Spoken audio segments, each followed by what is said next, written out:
Hello all. In this video we will start with asymptotic notations for denoting time complexities of the algorithm, in which we will today discuss big O and little o notations. So the definition of big O notation goes like this. So let's say we are given two functions f of n and g of n. Both of these functions are mapping non-negative integers to real numbers. Means they take as an input any positive value and will produce as an output as a real number. Okay. So we say that f of n is big O of g of n if you can find some real constant c which is greater than 0 and an integer constant n naught which is greater than or equal to 1, so that f of n is always less than or equal to that constant c into g of n for every integer n greater than or equal to n naught. So this is the formal definition of big O notation. Now, in case of big O notation, the value of c which you should choose must be as small as possible, for which the equation holds. C should be as small as possible in case of big O notations. So let's see two examples. So let's say we are given some function as 3n minus 8 and we want to prove that 3n minus 8 is big O of n. You see, considering our definition, f of n is big O of g of n. So what would be f of n in our case? F of n would be 3n minus 8. And what is g of n? G of n would be n. Okay. So f of n is 3n minus 8 and g of n is n.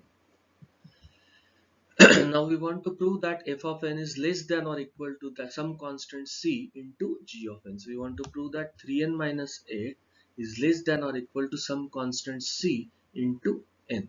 Okay, because our g of n is n and f of n is 3n minus 8. 3n minus 8 should be less than or equal to some constant c into n. So what are the possible values of c? As we know that c is greater than 0 according to the definition. C is greater than 0. Let's take c as 1. The smallest possible value is as 1. So if you substitute n as 1, so c as 1, then we are saying that 3n minus 8 is less than or equal to n. 1n means n. 3n minus 8 is less than or equal to n. Is it true? If you take values of values of n can be greater than or equal to n naught, and n naught is greater than or equal to 1. So n naught can start at 1. But you see, there is no restriction on n naught. Okay, if n naught is 1, the equation is actually true.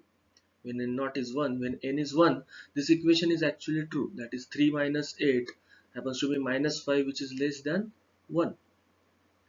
So it is actually true when n naught is 1. It is in fact true when n naught is 2, 3, 4. Right?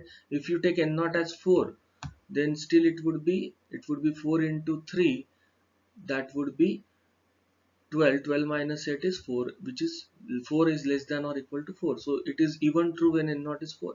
But we want, once you select certain value of n naught, we want the equation to be true for all subsequent values of n naught.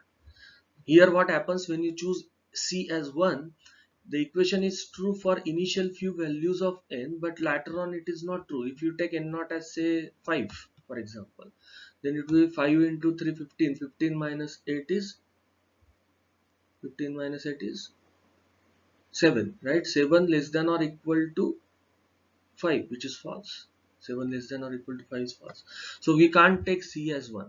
We can't even take c as 2. The similar argument will continue. If you take c as 3, then 3n minus 8 would always be less than or equal to 3n.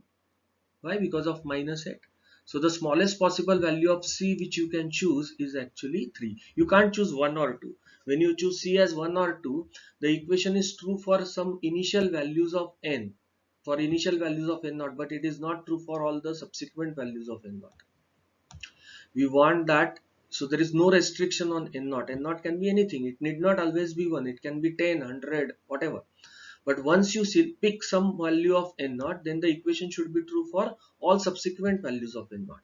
When you pick c as 1 or 2, the equation is not true for subsequent values of n naught. It is true for some initial values, but later on it is false. So the smallest possible value of c which you can choose is 3. So this is false, this is false, this is possible, right? Even there's no point in choosing 4n because we want c to be as small as possible. It will even be true when less than when c is 4, or when c is 5, or when c is 8. N naught can be 1, right? So 3n minus 8 is less than or equal to 3n. It is true when c is 3, 4, 5, 8, 10, 100, whatever. You can choose any value of c which is greater than or equal to 3. But we want c to be as small as possible. So 3n minus 8 would always be less than or equal to 3n. Of course, why? Because of this minus 8. This left hand side term would always be smaller. Okay, because of minus 8, and n naught happens to be 1 in our case. So we have proved that 3n minus 8 is big O of n for which values of c is 3 and n naught is 1. Let's see one more example. Let's say we are given another function 7n plus 5 is big O of n. So now what is f of n? F of n is 7n plus 5. G of n is n. Okay. We want to prove that 7n plus 5 is less than or equal to c into n, some constant c into n. Can we choose c as 7? If you choose c as 7, certainly this is not true. 7n plus 5 can never be less than or equal to 7n, because of this plus 5, left hand side term would always be larger than 7n. Okay, so you can't take c as 7. What if you take c as 12? Yes, 7n plus 5 is less than or equal to 12n. Yes, it will be less than or equal to 12n. It can even be less than or equal to 100n. It can even be less than or equal to 1000n. But now we want to choose c as small as possible. Now let's pick c as 8. Let's pick c as 8. We want c to be as small as possible. So 7n plus 5 is less than or equal to 8n. Is it true? N naught can start at 1. If you pick n naught as 1, the equation is not actually true. If n naught as 1, then this would be 12 and this would be 8, right? 12 less than or equal to 8 would be false. If we take n naught as 2, that would be 14 plus 5, 19, and this would be 8 into 2, 16. 19 less than or equal to 16 is also false. But n naught need not always be 1. N naught can be any value which is greater than or equal to 1. There is no restriction on n naught. So if you pick n naught as 4, for example, then it would be 7 into 4, 28, 28 plus 5 is 33, and this would be 8 into 4, 32, right? So this would still be 33 less than or equal to 32 would still be false. If you take n naught as 5, so starting from n naught as 5, this equation holds, because if you take n naught as 5, then 7 into 5 is 35 plus 5, 40, and this would be 8 into 5, because c is chosen to be 8, so 8 into 5 happens to be 40. Okay, 40 less than or equal to 40. And now once you pick n naught as 5, for all subsequent values of 5, the equation should hold, and it will still hold for when n is 6, 7, 8, 9, whatever. Okay, so what we have got, 7n plus 5 is less than or equal to 7, certainly not true. It is true, but we want c to be as small as possible. This is true, but we want to be as small as possible, and as small as possible value 8. Yes, so true. This is also true, right? So we want n naught to be, so we here n naught would be 5. N naught would be 5. This should have been 1000 actually, but 7n plus 5 is less than or equal to 12n, less than or equal to 100n, less than or equal to 1000n, right? This is 1000n, but we want c to be as small as possible, so 7n plus 5 is than or equal to 8n. So n naught, starting from n naught as 5. So 7n plus 5 is less than or equal to 8n for all n greater than or equal to n naught greater than or equal to 5. You can manually cross check this, right? So graphically this is what it means, that before n naught becomes 5, actually our f of n is larger than c into g of n. F of n is actually larger than c into g of n. At n naught is equal to 5, both the equations are equal. As you can see, 40 equal to 40 in our example, right? And once it exceeds 5, f of n is always smaller than or equal to c into g of n. So since f of n will never exceed c into g of n, f of n would never exceed c into g of n, we can always say that we are placing a upper bound over here. F of n would never exceed this graph. F of n would always be less than or equal to this c into g of n. C into g of n. So we are placing a upper bound. F of n will never exceed c into g of n. Okay.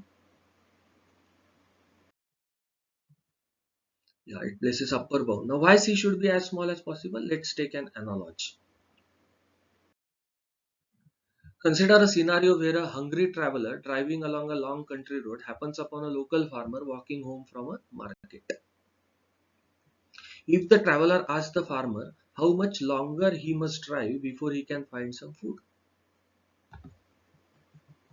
it may be truthful for the farmer to say certainly no longer than 12 hours. Okay, but it is much more accurate and helpful for him to say you can find a market just a few minutes drive up this road, right? So instead of saying that 7n plus 5 is less than or equal to 12n, 100n or 1000n, we should say that 7n plus 5 is less than or equal to 8n, right?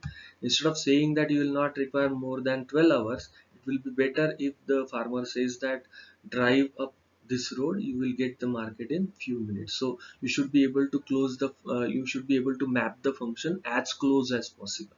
Okay, in case of big. Okay, and then we have got a little o notation. In big O notation, we said it is less than or equal to. F of n should be less than or equal to. In little o notation says it should be strictly less than. Right? It should be strictly less than. F of n is strictly less than c into g of n. Right? That's the only difference. Instead of less than or equal to, it is less than. So if you want to prove that 7n plus 5 is little o of n, we can figure it out. C would always be 8 and n naught would be 6, because when n naught was 5, our equation was equal. 40 was equal to 40, right? So we will start with n naught as 6 because we want equation to be strictly less than. So 7n plus 5 is less than 8 into n for all n greater than or equal to 6. In the next video, we will start with big O and little o notations. Thank you.